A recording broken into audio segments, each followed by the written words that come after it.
Hello guys! Welcome back to my channel. Magluluto tayo ngayon ng sinabawang manok.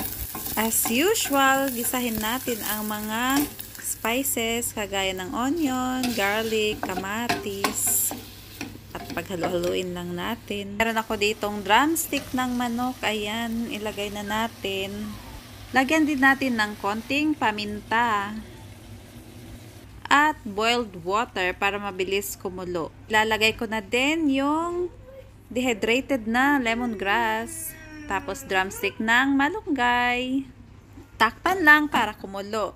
Lagyan na din natin ng konting toyo at saka syempre yung sayote. At panghuli ay lagyan natin ng asin. So, eto na. Luto na ang aking sinabawang drumstick with drumstick ng malunggay at sayote. Ayan. So, kain tayo guys. Sarap. Masarap ang sabaw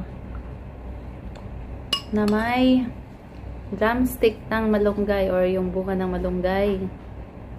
Tapos, yung drumstick ng manok o yung ito, leg part. At saka sayote. Yan, sayote. Kain. Thank you so much for watching. Sana nagustuhan niyo ang recipe na to. At kung bago pa lang sa channel ko, paki-subscribe.